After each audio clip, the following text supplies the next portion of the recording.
इसको एक बार शॉर्ट में देख लेते हैं, जैसे अच्छे से आगे की कथा समझ में आए। क्या क्या मेजर सिद्धांत थे, क्या क्या शिक्षाएं आई थी, उन सबको एक बार रिकॉल करते हैं। तो कथा शुरू हुई थी महाप्रभु की गया यात्रा से। महाप्रभु गया यात्रा कर रहे हैं और गया यात्रा के दौरान उनको रास्ते में एक हिरण और हिरनी आपस में खेलते हुए दिखे। जब इन दोनों को देखा महाप्रभु ने, तो महाप्रभु ने सोचा कि पशु पक्षी काम, क्रोध, लोभ, मोह आदि के वशीभूत होकर असभ्य और जंगली बन जाते हैं, और वैसे ही मनुष्य भी अगर आत्मा मनुष्य देह प्राप्त करने के बाद भी यदि राधा कृष्ण की आराधना नहीं करता है, तो वो भी इन पशु के लिए तुल्य है। इस मानव देह में कृष्ण से संबंध होने का ज्ञान पॉसिबल है, पशुओं में ऐसा पॉसिबल नहीं है। तो जो इसको यूटिलाइज नहीं करता है, इस ह्यूमन फॉर्म ऑफ लाइफ को, उसकी बुद्धि पशु बुद्धि के समान है, वो पशु है। महाप्रभु ने ये बहुत डायरेक्टली कह दिया।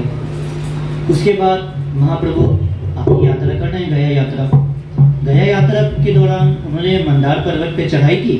वहाँ पे मधुसूदन विग्रह के उन्होंने दर्शन किए। अब महाप्रभु के साथ जो ब्राह्मण थे, उनमें से एक ब्राह्मण ने वहाँ के जो ब्राह्मण जो मधुसूदन की सेवा कर रहे थे, उनमें देख लिया दोष। अब दोष पर दोष दर्शन इतना डेंजरस है।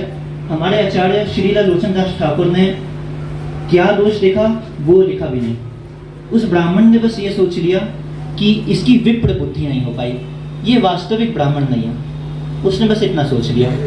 और महाप्रभु को हो गया ज्वर, अर्थात उनको हो गया हृदय से असंतोष। महाप्रभु को बिल्कुल अच्छा नहीं लगा। ये बहुत बड़ा सिद्धांत है कि जो भी पर दोष दर्शन करता है, महाप्रभु सबको राधा कृष्ण का प्रेम देंगे, केवल वो वंचित रह जाएगा। सामने वाला मधुसूदन का सेवक है, उसके हृदय में मधुसूदन है, उसके हृदय में जो भी दोष है वो मधुसूदन ठीक कर देंगे। मुझे इस बात की टेंशन नहीं करनी है, मुझे केवल गुण देखना है। उसके हृदय में मेरा सुहृद बैठा है, बस वो देखना है। ये दूसरा इंपॉर्टेंट सिद्धांत आया था। सबसे मेन रिस्पॉन्सिबिलिटी उसी की होती है, और जो उसके साथ में है उनकी भी रिस्पॉन्सिबिलिटी होती है कि कुछ गलती ना करें। फॉर एग्जाम्पल, जो कष्ट ब्राह्मण को मिलना था पर दोष दर्शन के कारण, वो कष्ट महाप्रभु ने अपने ऊपर ले लिया। इसीलिए जो लीड कर रहा है और जो साथ में चल रहे हैं, दोनों को बहुत सतर्क रहना चाहिए। इसके बाद इसी में एक बहुत सुंदर बात कही महाप्रभु ने, बहुत सुंदर शिक्षा दी कि यदि एक चांडाल विष्णु भक्ति के परायण है, यदि कोई चांडाल विष्णु भक्ति के परायण है, तो भी वो मुनियों से श्रेष्ठ है।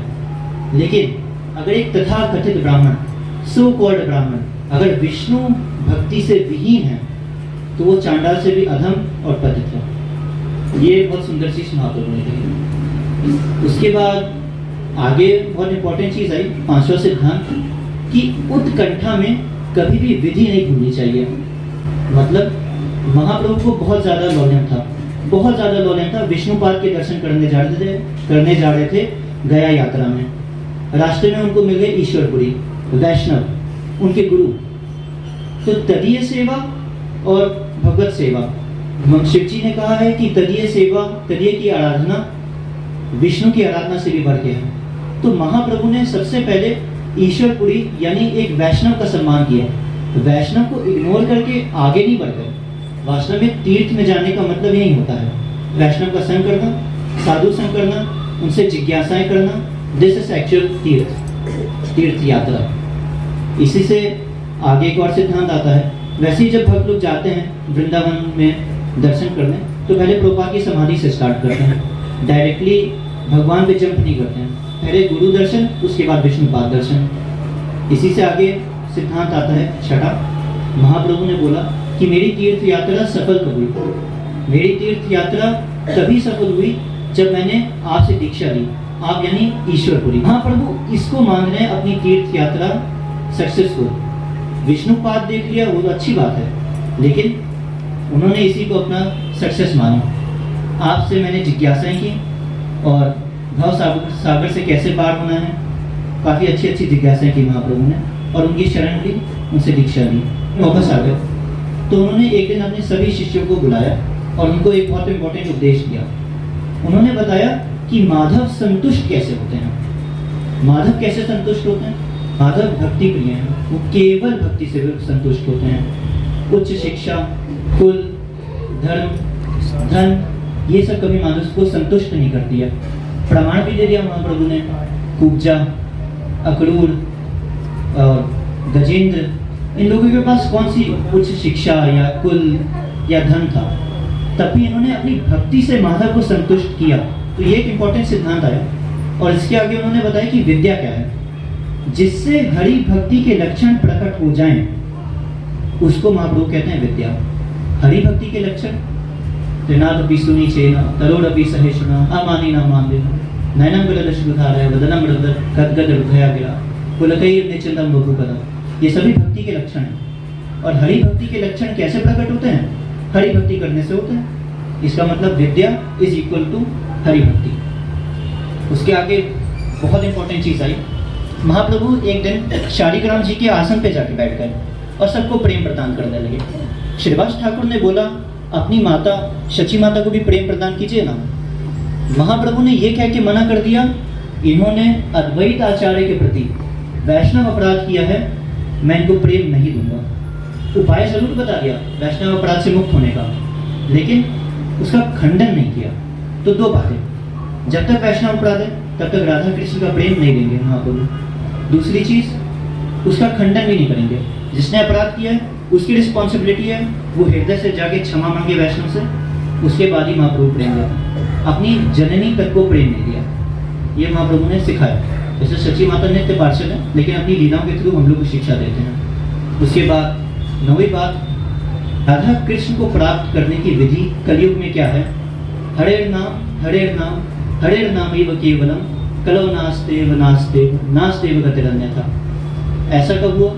एक दिन श्रीवास ठाकुर के घर में अपने सभी पार्षदों को बुलाया महाप्रभु ने और सबको ये चीज बताई। इस श्लोक को बहुत अच्छे से डिफाइन कर दिया। केवलम का मतलब जो पथ भ्रष्टी हैं उनको इस सत्य के मार्ग पे बल देने के लिए 3 बार ये चीज कही, हरे नामेव केवलम। और गतिरन्यथा का क्या मतलब? अन्य देवी देवताओं की शरण मत लो।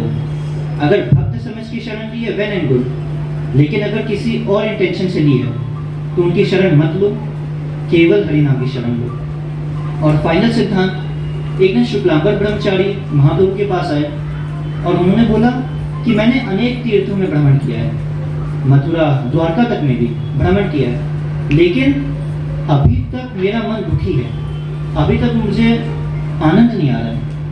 तो महाप्रभु ने उनको बुलाया, उनको प्रेम प्रदान किया और फिर वो हो गए सुखी। फिर महाप्रभु ने बोला, जब तक कृष्ण प्रेम की प्राप्ति नहीं होगी तब तक मन दुखी रहेगा, भले ही जितने भी तीर्थों में तुमको भ्रमण करना है कर लो। जब तक प्रेम प्राप्ति नहीं है तब तक तीर्थों का अनुग्रह नहीं प्राप्त होगा तुमको। इसके अलावा और भी छोटी मोटी शिक्षाएं आई। फॉर एग्जाम्पल, महाप्रभु जा रहे हैं विष्णुपाद के दर्शन करने, तो रास्ते में जितनी भी और छोटे तीर्थ आ रहे हैं जैसे चिड़ नदी, उसको इग्नोर नहीं किया, सबको साथ लेके चला, सबको सम्मान किया। और लौल्यम हर जगह देखने को मिला। जब देवी देवता महाप्रभु से प्रेम मांगने आए तो उनमें खूब लालच थी, वैसे ही महाप्रभु को भी विष्णुपाद का दर्शन करने की खूब लालच थी। तो एकमात्र मूल्य यही है, लालच। भगवान के पास जाके वो है प्रेम, ये देवी देवताओं ने सिखाया।